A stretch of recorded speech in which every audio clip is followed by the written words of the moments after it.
Greetings and salutations, nerds. This is Praying for Superpowers, a show about the deeper meanings, messages, and intricacies hidden within nerd culture. I'm Peter Jordahl. And I'm Trevor Sharon. And today we're talking about another Sanderson thing, so forgive us for our Sanderson fandom. We're talking about Defiance, though. Are you defying me by not? Yeah.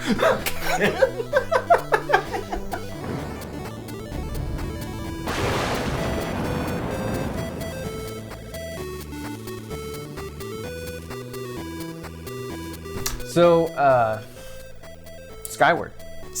The surprise novel. No one was expecting it. That he wrote two of before we got the next Wax and Wayne book. Here's why I like it, is because I grew up really loving the 40s, 50s, 60s, 70s, and especially 80s sci-fi novels. The ones that you could get for 25 cents and were just so terribly good. Like Space Vampires is like a good example of like, it's awful, but it's so good. And for me, Skyward feels like a really well-polished, well-operating classic sci-fi novel. Yeah, I agree. It feels, he did what Orson Scott Card did, which was make me look at an alien world through the eyes of a normal person. That was surprising. Like, you very quickly, like, he mentions eating rats so many times in the first few chapters that by the time she starts eating rats in a cave on the surface of an alien planet, it's like, yeah, that seems pretty normal for her character. Right. It's not weird. That's the way she is. Yeah, and it works really well. And yeah. If you have not read Skyward, we would suggest that you pause this video, go spend the next week reading it, depending on how slow of a reader you are, and come back. We are going to be talking about some spoilers, and also it's a really good book to read. And obviously Sanderson thinks the same thing because, like I said, he's put everything else on pause so that he can write the second book, which was written before anything else. And we all know Sanderson, he specifically does not write the same series back to back. He tries to break it up, but I think this was so ingrained in him. It was like sand to Anakin Skywalker. Right.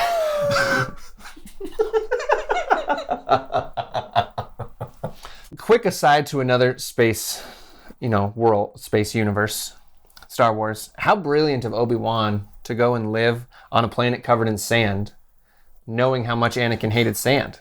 And like, if sand got into Darth Vader's outfit, that would chafe like crazy. Mess up his metal circuits and stuff. Yep. Back to Skyward. I think the reason he wrote 2 books in 2 years when he normally hops around is because he wrote this in his head years ago. Because we went to the book signing for this, and what he talked about was that he'd been wanting to write a Boy and His Dragon book for years, but he couldn't do it. He said it never sounded right, and it often sounded just like every other A Boy and His Dragon books. Yeah. So he made it into A Girl and Her Starship, which was a brilliant move on his side. And he probably, my guess is, has a lot of sci-fi in his head, but he's mostly a fantasy writer. So all of his sci-fi just came out in one go. And I do think that some of his work on the Skyward projects is preparing him for the 3rd trilogy of Mistborn, which is supposed to be further ahead in the Cosmere than any other book. Yeah, I think originally the 3rd was supposed to be a space odyssey, but what I've seen, and this might not be right, but what I've seen on the 17th Shard website is that the 3rd series is now going to be like our modern day, maybe a bit in the future from now, giving us like, we've made it into space, but we haven't made it that far. And then the 4th trilogy is going to be a space odyssey. Which is going to be so cool. Yeah. One thing that we really want to cover in this episode is the concept of Defiance. And in order to do that, we have been able to get a hold of our friend, Dr. Professor Haagen-Dazs, who wanted to do a brief therapy session with a young adult novel hero. Welcome to counseling. My name is Dr. Professor Haagen-Dazs. You are Tarragon? Theragon. Aragon? Theragon? Aragorn? Theragon. It's Theremin. TH. Theragon. Theragon. There it is. Like there it is and there it's gone. Oh, got it. That's how I remember it. Theragon, you seem quite emotional. It's unusual for you. My mother is dead. Yes, you mentioned that several weeks ago. No, the other mother. The one that... She wasn't my real mother. I didn't like her at first, and then I grew to like her. And now she's dead. She was like a mother to me. Theragon, you've experienced quite a lot of death and loss in the past 3 weeks. Well, I'm beginning to think that I'm the main character in a fantasy novel. It just makes too much sense. You know, why else would all this be happening to me unless I was... And in such a short amount of time. Destined. Yes. A dark power pursuing you. This magic ring that speaks to me with a British accent.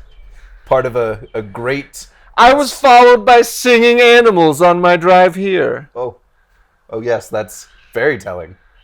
My hair's starting to turn blue. I have to dye it brown. That's an irregular color for sure. Yes. It also appears that the civilization that you've grown up in has all of a sudden become evil and corrupt. They have, and people have flocked to my leadership, although I haven't done anything to deserve their support. They've put me at their head. And it seems as if, from what you've told me, you are exceptional at everything that you attempt. Yes, but I can't make Muldrain understand that we should be together. That's our time, isn't it? It is our time. Unfortunately, we'll have to come back to all of this at a later date. Perhaps in 2 books. Thank you, Doctor. Professor. Haagen-Dazs. Haagen-Dazs.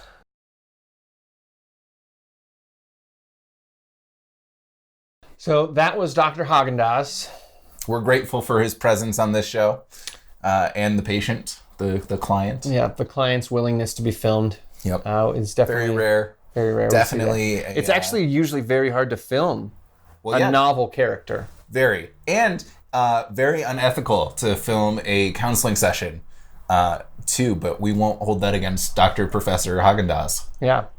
Who is not the guy that owns Haagen-Dazs ice cream. That's his brother. His brother. Mm-hmm. So younger too, really. I mean, there's some family systems work that he has to do. Yeah. Anyways. He has a counselor. Yeah.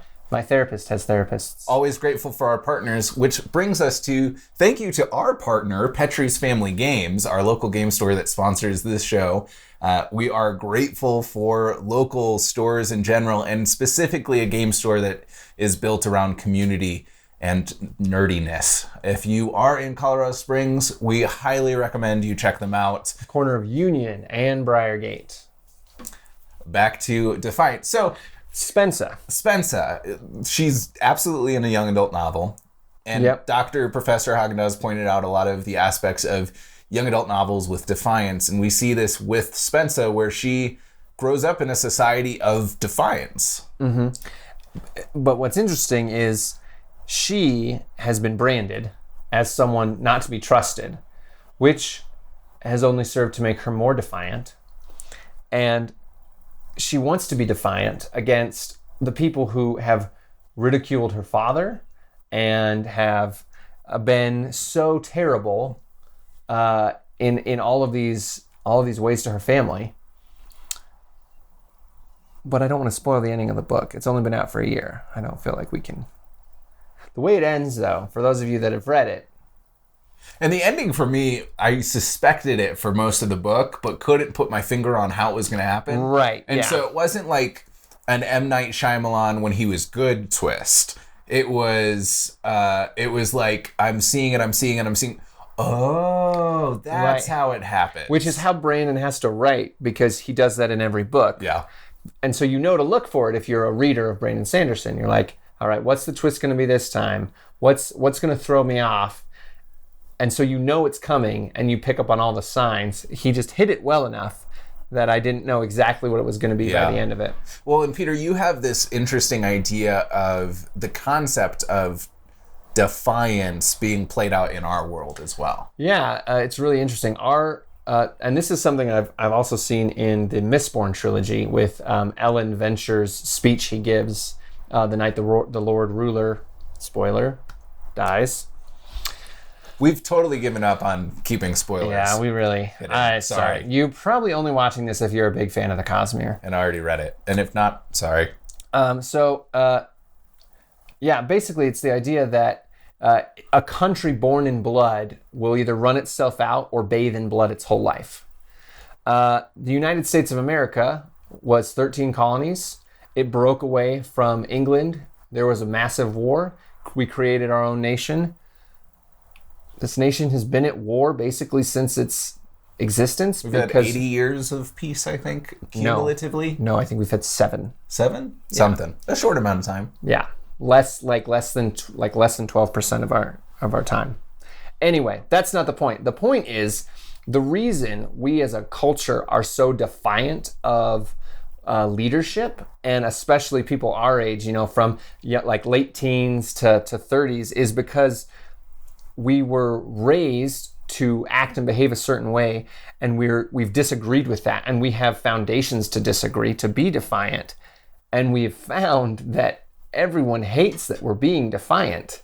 How dare you not work a 9-to-5 job? How dare you not have kids and get married? How dare you, go travel through Europe for 2 or 3 years instead of just following the college route? And, why do you want to work when you could just have kids? Why don't you just be a stay-at-home mom? You don't need a degree. And this sense of defiance is looked down upon simply because it's defiance. And I think that's probably true in every culture. Well, yeah, because I know this culture. You can't have a society that is built off of dissidence. Because that's just not how it works. You have to have some amount of cohesion. And I was having a conversation recently with a friend of ours, and we were talking about in Star Wars, it kind of seems like everybody's a part of the rebellion except for the Empire. And that doesn't actually make sense, because in order for the Empire to hold power, it can't just be strength alone. There has to be some sort of buy-in from the majority that says, yeah, the Empire is for our benefit. And we don't see that, and that's a big flaw in the Star Wars universe, because you can't have a society where the majority is against the society. There is something to be said about how the rebels cannot be the majority or the power holders, because then that becomes the norm, that becomes the baseline, and anybody who was on the other side is now the minority, the marginalized group. And that's what happens in Skyward, is the baseline of the whole human community on this planet is to be defiant. Let's say, be defiant.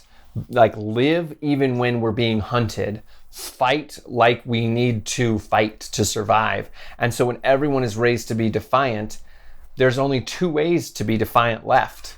And we see that in Spensa and in another character whose name is 7 syllables and starts with a K. She is I'm not going to fight. I'm only becoming a pilot. And as soon as I'm not a pilot, my plan is to basically be a peacekeeper whose goal is to not be defiant. She's being defiant by not being defiant, and Spence is being defiant by being way more defiant than the defiant people. Which is really, if we look at it from a different perspective and change the words around just a little bit, Spensa is being more of a patriot than anyone around her. And the other girl is actually being defiant by saying the way that we've been doing things is wrong and it doesn't make any sense anymore. And I think this speaks to something that we see in our own lives as well, as it's really easy to be caught up in something that worked at one point and was necessary for survival at one point in our lives. And so if you look at just reflect on your own life of a behavior that you took on that was really important to have for survival or for success at that time in your life. And in a healthy process of growth, a lot of those behaviors go away because we're not in that situation anymore. If you think about our fight, flight, freeze reflex, when we recognize a threat, our bodies go into flight, flight, freeze, and our adrenaline is pumping, our hearts are pumping, our blood changes into the directions that we need it to go and takes it away from the non-necessary organs. If we live in that stage for an extended amount of time, it does serious damage to our bodies. And we can't stop being that way. Right. Yeah. And it was important for that time. We needed it for survival. I've talked to my therapist about this. And I'm a very open person. And so just from a personal standpoint for me, I basically am I was a peacekeeper growing up. Both my brothers had their own issues. They're older, bigger, stronger than me. And so I had to mediate and try to be small and not ever cause strife because I wanted it to be calm and peaceful.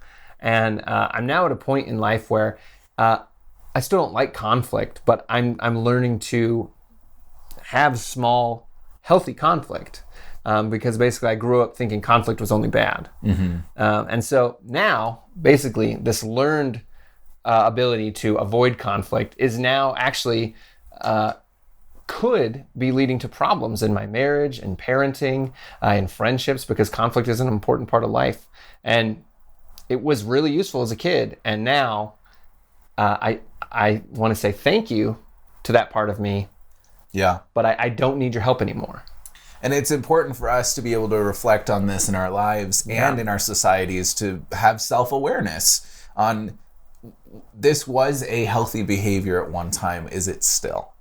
And I think some of the healthiest people are the most reflective. And if we look at, the classic, like if I tell you that I just climbed a mountain to find some wise sage, you're expecting that wise sage to say things that don't make any sense and to be spending most of his time in silence. Right. He'll be floating 2 feet off the ground, legs crossed, hands folded like this. And he's saying, power comes from inner peace and knowing oneself. For the flower will only bloom when the moonlight reflects. In the pond of tranquility. Ah, yes. But I think it does speak to this concept that we really honor and understand the value of self-reflection. And if we go into a more counseling framework with this idea of young adult novels, like was alluded to with Dr. Professor Haagen-Dazs. Mr. Dr. Professor. Mr. Dr. Professor Haagen-Dazs, is that in young adulthood, there is a transition from being part of the group to developing independence, and self-awareness is beginning to grow during that season of our growth development. And we see that in young adult novels is as they start to question the world around them and as they begin to see themselves in a different way and to reflect on what they believe themselves rather than what they've been told to believe, we see this conflict. We see this, the story begins at that point. And then as the character grows to be more independent and more willing to be themselves in the midst of a culture that says be something that we want you to be, we see the story conclude with them being able to inspire the people around them to be independent as well. I think that was great. I don't feel like I have to add anything to that. Excellent. We probably lost somebody at some point. But good thing is nobody makes it to the end of our videos anyways, so. We'll catch you next time.